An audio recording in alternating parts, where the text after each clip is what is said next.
You never really know what someone is going through. What you see online is curated, it's filtered, are highlight reels. But this,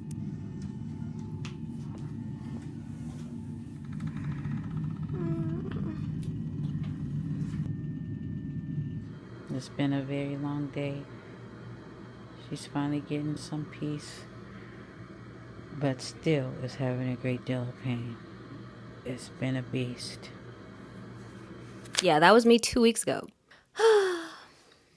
Child, no energy, no glow, just literally trying to make it through the day. And the craziest part is, most people had no idea.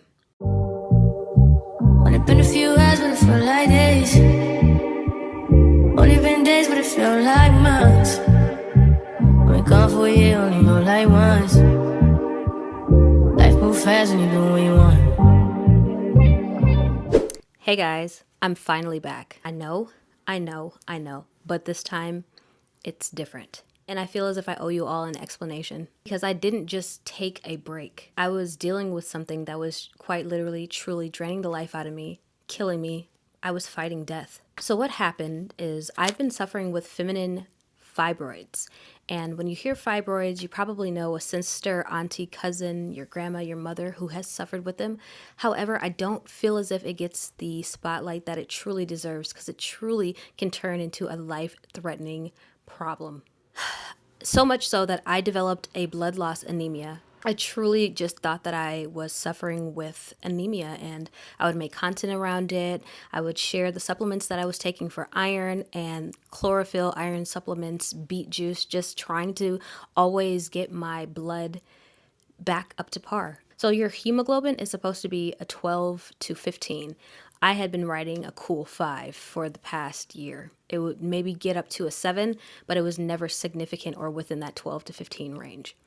And when you don't have enough oxygen getting to your body at the correct amount of time, I mean, you're going to be exhausted to your core. No color in my face, no vibrance, no energy. It was always a struggle to take my kids to do things, just to show up on camera, deal with my business. I had no energy to show up for myself. I had to cancel events that I paid for. I had to pull away from content completely. I was just watching life pass me by. So previous to this, I'd been hospitalized, taken to the ambulance about 5 or 6 times due to extremely low hemoglobin. And I just started to really take the reins this year. I told myself I'm going to have the best credit. I want to be in the best shape and I want to be in the best health mentally and physically. So I finally did the thing and I went and got an OBGYN and I wanted her to break down, take my blood panels and do MRIs and figure out really what is going on. And what we found is that I had not only 2 fibroids, they had grown to 4. And the big one, it was 7 centimeters, then it had grown to 11. So it's a living and breathing vessel that takes blood from you, and it's not cancerous, but it does take away from you. And where it was positioned in my uterus was causing it to sit on my bladder and causing extreme bleeding.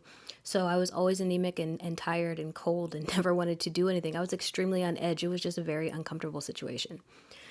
My OBGYN, Dr. Harris, who is a Black American OBGYN, suggested that I get the surgery to get them removed. Now me, I'm a bit vain. I already have an appendectomy, so I have a little bit of scar on my stomach, but I have 2 kids and baby, I don't have any stretch marks on my stomach. I didn't want any more marks on my stomach. And I'd heard that previously and I never wanted to go through with the surgery because I didn't want any more markings on my stomach. So she explained to me that there was another procedure that was called a uterine fibroid embolization. And yes, I chose that. We planned that about February and there were steps to it. So initially they wanted another look at the fibroids. They'd measured them through an ultrasound, but they wanted me to get an MRI. So I had to get an MRI. I had to get blood work, and these were spread out, and it's not back to back. So this whole time I'm still bleeding, I'm still suffering. And when you're losing blood, your veins aren't the best. They're not holding up the best. So every time I would go to a doctor, they would poke me like 4 or 5 times. So that means that I need an ultrasound. There's this instrument that they use that is an ultrasound that looks for your veins so they don't have to keep probing and poking you. If you're someone who has small veins like me, ask for that every single time because we don't need to keep getting poked and the veins collapse and you're just in pain. Like, it was torture, you guys. It was torture. More on that later, actually. Okay, so it was about a month, and then I finally just had my procedure March 20th. So I go in, can't eat anything for 8 hours, no ice, nothing. And I was an iceaholic. When you're anemic, all you do is crave ice. And all I ever do was eat ice. I didn't have an appetite. I couldn't eat appropriately. All I did was crave ice and like suffer from dehydration. And I'm not going to lie to you, my hospital, even though the hospital stay was not the best, I had the absolute best staff. I went to Regent's Hospital and my doctor was Nicholas Zhao, and the ladies at Regents and Dr. Zhao were impeccable. They listened to me, they calmed me down, they used the ultrasound, and he even gave me a shot of lidocaine so I wouldn't feel the needle going in as he searched for a deeper vein because they needed to give me a bigger needle to administer the pain medicine. So he gave me a shot of lidocaine and I didn't even feel it. And I just really appreciate Dr. Zhao for taking his time, being a man of his word, and really, really making me comfortable. So after everything, after I get through there and they finally give my IVs and they take me to a back room and they were like, oh yeah, you're just going to be lightly sedated. Baby, I was out, okay? I just remember them telling me to lay down. Next thing I know, I was waking up, holding my stomach in pain, saying, oh my God, my stomach, my stomach. So uterine embolization, they actually put a tube through an artery. This sounds so freaky, right? And it goes all the way up your arm and it goes down, and they have a camera, and then they find the fibroids and they puncture it and they put some type of medicine in it to kill it and decrease it. And eventually it loses its blood supply for the arteries and it kills all of the fibroids and they collapse. The good thing is that immediately you stop bleeding and you get your vitality back. However, there is a chance that they could come back, which pushes me into the extreme lifestyle change that I have to come into. Number one, I've always been active and I was not able to go to the gym because I quite literally would pass out. Okay. My hemoglobin was at 5. I couldn't do anything, you guys. Like, it wasn't an excuse. And me as an Aries, Sun, Virgo, Moon, Taurus, rising, I just feel like a failure if I'm not doing something. And I'm quite vain as well. So, you know, I was losing, I feel like, muscle mass. I wasn't gaining weight, but my stomach was like always bloated. So I thought I was going to have to get liposuction to get a flat tummy. But now I'm finding out that my cervix was literally 8 times too big. So now after we get into the gym, I don't think any lipo is going to be needed. It was simply, the case of a swollen cervix and having the fibroids. So now that I've tackled that, you guys, your health is really the only thing that matters. I will never, ever take my health for granted again. Just knowing how serious it could have been without me really just getting on that. So I do intend to incorporate an anti-inflammatory diet. I'm never giving up my coffee though. I just don't think I could do that. There's small pleasures in life that you just don't give up. I can't give up my coffee. But everything else, again, I'll be incorporating the anti-inflammatory diet. I've said Kyra Amanique, she looks amazing.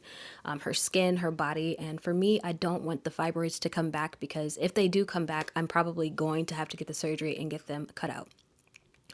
So digging deeper, I do feel like having the fibroids is kind of spiritual as well. I do feel like when I'm heartbroken, I harbor a lot of pain in my womb. And I had an extreme heartbreak last year. It was bad. Like, I really thought I was going to marry this man and my life got turned upside down. I felt like I had built something just for the rug to be pulled from underneath me. And it's really hard for me to trust people, number one. So to get messed over and basically be engaged and, having to rebuild, that was very, very hard for me. And I do feel like I harbored that pain. So getting through this, it's not going to only just be the anti-inflammatory diet. It's going to be the lifestyle change. I find healing with yoga. I love yoga. I want to start talking more, doing my little, podcast sit downs with my Jarpin gyms and things of that nature. And just actually having the energy and the drive. And I just feel like I'm having a second chance at life. Like, you never know. Like, you have to appreciate your health right in the now before life tests you and shows you it can be taken away. Let's talk about how to identify if you could possibly be a victim of fibroids as well. It says if you're dealing with extremely heavy cycles, severe fatigue, bloating that doesn't make sense, or if you're feeling drained all the time, to go get checked out. Those are some things that were happening to me, I seriously just thought that I was anemic. I really did. But then when the cycles didn't end and the cycles were just kind of like irregular, and I was like, I don't know what is happening. I don't do drugs. I don't drink. I barely drink. If I drink, it's wine or champagne. I don't know what this could possibly be. If you're feeling like that, go get checked out, please. It's a really serious situation. Do not wait. Please go get checked. Please. Your body is going to tell you when something is wrong. You have to listen. I know that I ignored the signs longer than I should have because I believe in holistic healing. However, I wasn't even doing my part on the holistic healing part to really put my best foot forward with that. So now, here we are, April 2026. I'm very hard on myself.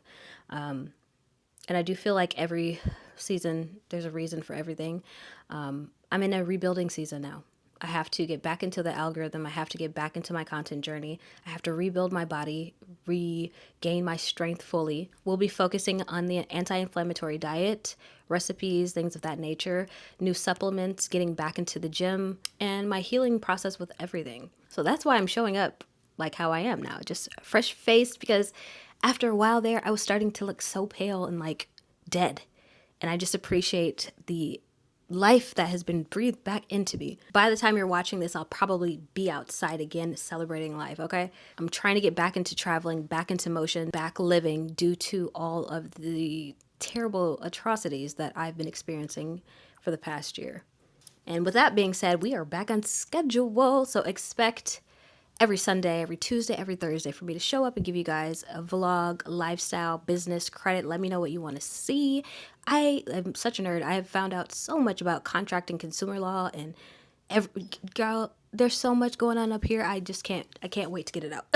So yeah, if you've been wondering where I've been, now you know. And I can't wait to not only show up for you guys, I can't wait to show up for myself again. If you're still here by the end of the video, go ahead and subscribe and like my video and leave me a comment. Let me know if you've suffered with fibroids, if anyone you know has suffered with fibroids, any solutions, diets, or any supplements that I could possibly incorporate into my new diet and lifestyle. I greatly appreciate you guys, and I will see you here in my next video very soon.